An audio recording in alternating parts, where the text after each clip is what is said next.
Can Beatbox. Welcome back to You Can Beatbox and Tutorial Tuesdays. Today we're going to be learning our first inward sound, the inward K snare.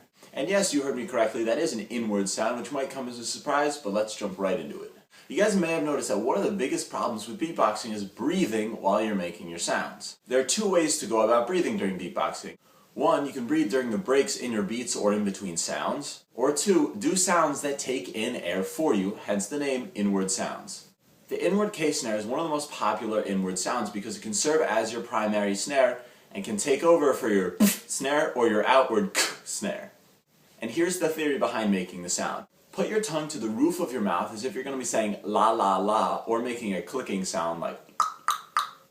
Make sure that you're getting a good seal with your tongue, aka you can't breathe in when you're doing this initial setup step. If you're not getting that complete seal, when you breathe in or out, it'll sound a little something like.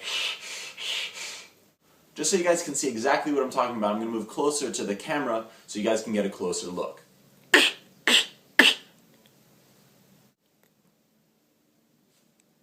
Once you've gotten the positioning down correctly, all you have to do is suck in air.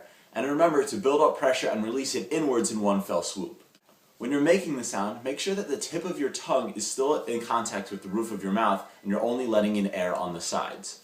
I usually only let in air on one side of my tongue, usually the left side, but you can do whatever feels comfortable for you. The key to this sound is making it as sharp and concise as possible. So instead of making it long and drawn out while you're breathing in like, you want to make it as short and punchy as possible like most beatboxing sounds, like. And just a few words of caution before we continue. First of all, this sound might take a couple of days or even weeks to get the positioning correctly, so have patience as you're testing out different orientations for your mouth. Next, one of the biggest roadblocks I had when first making this sound was that when I would release pressure inwards, I would inhale some saliva, which would cause me to choke a little bit and then have a coughing storm.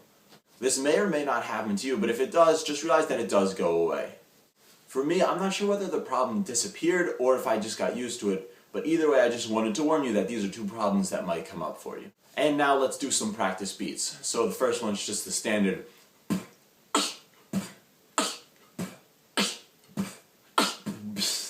And here's the second one. Keep in mind that this is a sound that can take some time to perfect.